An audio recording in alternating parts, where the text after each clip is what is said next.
आप सभी जान रहे हैं कि अब 20 तारीख नजदीक आ गए, काउंटडाउन शुरू हो गए। हम यही मानते हैं कि कल प्रचार का आखिरी दिन है, क्योंकि परसों तो दोपहर को बंद हो जाएगा। और इस बार लगता है कि मीरा भाईंदर ने निर्णय ले लिया है कि इस बार किसे मत करना है। आप सब तैयार हो? मन बना लिया है? बस तो आज राजस्थान से जो मुख्यमंत्री आए, उन्हें लगना चाहिए कि मारवाड़ का कोई बेटा यहाँ पर आया है मीरा भाईंदर में, राजस्थान की बात कर रहे हैं, राजस्थान का झंडा गाड़ने।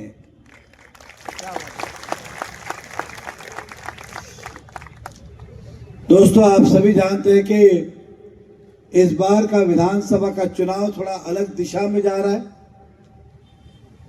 भारतीय जनता पार्टी ने केवल हमेशा विकास की बात की है, और इस बार का भी हमारा जो नारा है संकल्प विकास का, और इस विकास के मुद्दे को ही लेके हम चुनाव लड़ रहे हैं।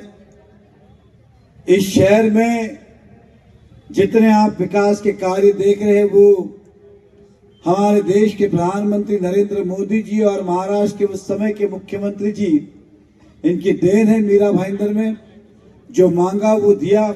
आज जो चेहरा आप बदला बदला मीरा भाईंदर का देख रहे हैं, वो भारतीय जनता पार्टी की देन है और आपका प्रेम है।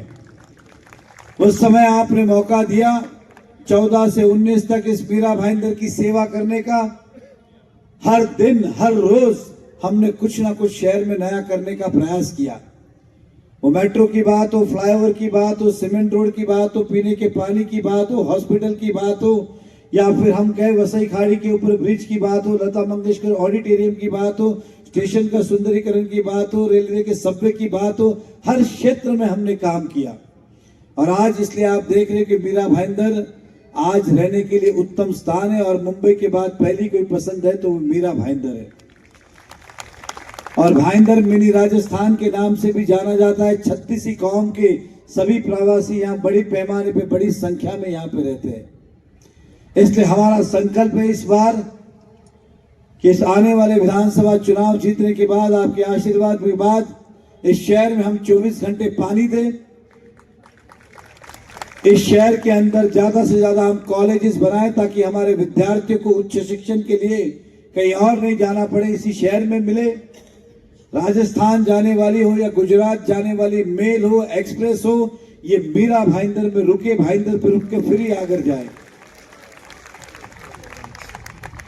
लेकिन ये सब करने के लिए आपको इस विधानसभा में कमल का बटन दबाना जरूरी है। बात केवल हमारे चुनाव जीतने की नहीं है, तो बात है नरेंद्र मोदी जी के हाथ मजबूत करने की, राष्ट्र को मजबूत करने की, देवेंद्र फडणवीस जी के हाथ मजबूत करके फिर एक बार महायुति की सरकार इस महाराष्ट्र में बनाने की। महायुति की सरकार आने के बाद आपने देखा है कई सारे विकास के काम हुए। आज हम बड़े अभिमान से गर्व के साथ कह सकते कि जो कोस्टल रोड कभी हम अंतरराष्ट्र में देखते थे कि समुद्र के नीचे से हम टनल में से, रास्ते में से पार करते थे, और आज हमें मुंबई में देखने मिलता है कोस्टल रोड के माध्यम से। अगर हम देखें तो आज अटल सेतु सबसे बड़ा ब्रिज एशिया का बनाने वाले भी हम ही हैं महाराष्ट्र में। और आप जो चुनाव आज लड़ रहे हैं, हम सब चुनाव जो लड़ रहे हैं, वो इस शहर का चुनाव नहीं है, तो इस राज्य का चुनाव है। आप मोदी जी के हाथ मजबूत करने के लिए, महाराष्ट्र में सरकार बनाने के लिए अपनी ओर से एक वोट उन्हें भेजने का प्रयास करें। इसलिए सभी लोग 20 तारीख को वोट डालें और भाजपा के हाथ मजबूत करें। अगर आपने देखा होगा तो हमारे जो विधायिका मैडम है, वो किस दिशा में चुनाव लड़ रहे हैं शायद वो भी भूल गए। योगी जी आते हैं तो उनके स्वागत में खड़े होते हैं, वो चुनाव प्रचार में हमारे आते हैं, वाहवाही वो करते हैं। आज तो आपने देखा होगा कि उन्होंने गौ माता की सौगंध खाई कि वो जीतेंगे तो भाजपा में जाएंगे। कभी भाजपा से भी तो पूछो उन्हें लेंगे क्या, क्योंकि आप सब जानते हैं 2020 में मेयर के चुनाव थे, वो डबल पोस्ट पे थे। एक तरफ विधायक थे, दूसरी तरफ नगर सेवकों बने थे भाजपा के चिन्ह के ऊपर ही। और उस समय उन्होंने मोदी जी को याद नहीं किया, अपने स्वार्थ के लिए कांग्रेस को वोट उन्होंने क्रॉस वोटिंग की, जिसके उपलक्ष्य में भारतीय जनता पार्टी ने उच्च न्यायालय में उनको 6 वर्ष के लिए निष्कासित करने का कोर्ट में आज भी केस पेंडिंग है और वो आने की बात कर रहे। वो ये बात इसलिए कर रहे कि आपको गुमराह करने का प्रयास कर रहे हैं कि मैं भाजपा वाली हूं, मैं भाजपा की हूं, भाजपा के प्रति प्रेम है। कोई प्रेम नहीं है। अगर प्रेम होता तो पिछली बार चुनाव जीतने के बाद 1 बार नहीं, 2 बार नहीं, 3 बार नहीं, 4 बार आपके वोटों का सौदा किया।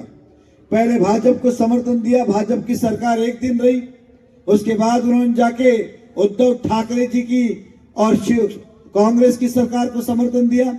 जैसे ही उनकी सरकार गिरी, शिंदे सरकार को जाके समर्थन दिया।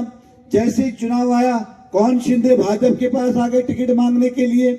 ये सिर्फ अपने अपने स्वार्थ के लिए अपॉर्चुनिस्ट है। इन्हें ना सत्ता से, इन्हें ना काम से प्यार है, ना किसी शहर से, इन्हें केवल मोह है तो सत्ता से।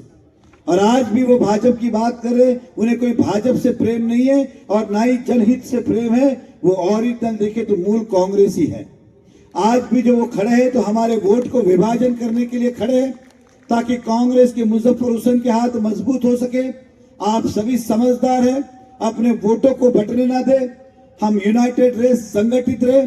और हम इस कांग्रेस की भी बात करें तो आपसे कहूंगा, बार बार हमारे धर्म के साथ खेल रहे, बार बार हमारी आस्थाओं को छेड़ रहे।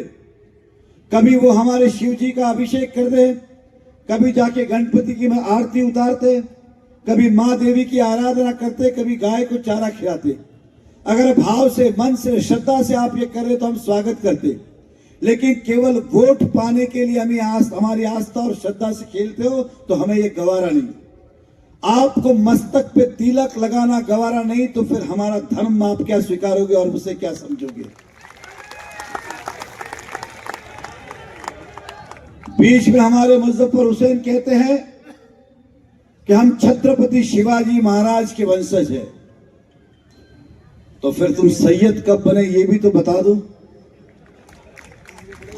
कल मुख्यमंत्री जी उन्होंने भाईंदर में सवाल ही, ये प्रश्न चिन्ह है तमाम उस मुस्लिम भाइयों पे। उन्होंने कहा इस भरी सभा में कि मुझसे एक गलती हो गई। अब गलती क्या हुई तो कहते हैं कि मैं भगवान से अर्जी लगाना भूल गया, मुझे जैन कुल में जन्म लेना था, मैं गलती से मुस्लिम समाज में आ गया। ये उनका भाषण है।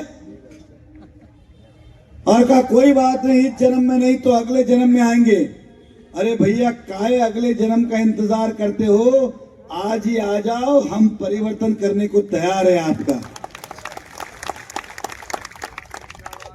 मैं तो उन्हें पत्र लिखने वाला हूं कि आपकी भावनाओं का कदर करते हुए, हम आपका सम्मान करते हुए आपको वापस लेने को तैयार है। आप आने को तैयार है क्या?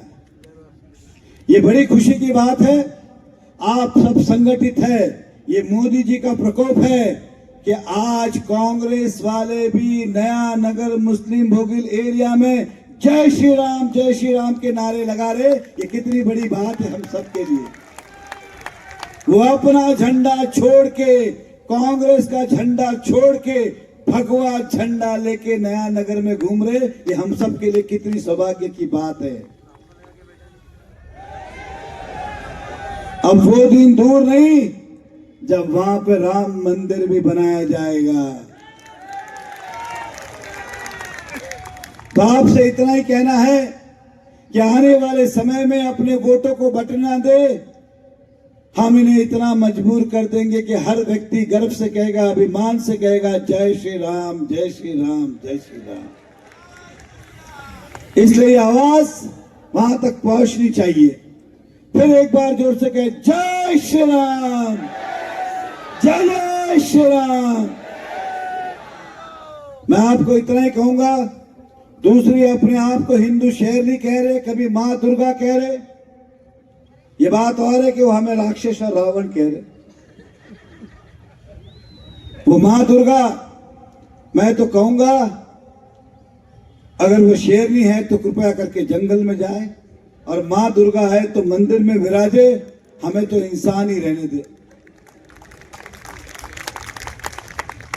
क्योंकि जो इंसानियत समझेगा वही काम करेगा। जो इंसानियत नहीं समझेगा वो शेरनी की तरह कहीं भी झपट के सब कुछ ले जाएगा। इसलिए आपसे यही विनती करना चाहता हूं, इनके बहकावे में नहीं आए, हम विकास के मुद्दे लेके आए। हम चाहते कि आने वाले समय में कॉलेजेस हो इस शहर में अच्छे हॉस्पिटल बने, इस शहर में उद्योग आए, व्यापार आए, मल्टीनेशनल कंपनी आए, कॉर्पोरेट आए, पासपोर्ट ऑफिस आए, आरटीओ ऑफिस आए। ऐसे कई सारे 45 संकल्प है हमारे इस मीरा भाईंदर को प्रगतिशील करने के लिए। हर समाज को, हर धर्म को साथ में लेके आगे बढ़ना है, शहर का विकास करना है, गांव का विकास करना है, हर व्यक्ति का विकास करना है, आने वाले पीढ़ी के सपने पूरे करने, आधे अधूरे काम पूरे करने, आधे अधूरे सपने हमें पूरे करने। इसलिए आपसे विनती करूंगा कि आने वाले समय 20 तारीख को बटिएगा मत। बुरे वोट देना मतलब कांग्रेस को वोट देना है, अपने वोटों को बांटना मतलब कांग्रेस को मजबूत करना है। इसलिए सीधे सीधे आप अपना वोट कमल को दे और नरेंद्र मोदी जी के हाथ मजबूत करें। यही मैं आपसे विनती करता हूं। क्या आप सब साथ हो? एक बार हमारे राजस्थान के मुख्यमंत्री महोदय को दोनों हाथ ऊपर करके इन्हें बताइए कि हम सब आपके साथ हैं। भारत माता की, भारत माता की।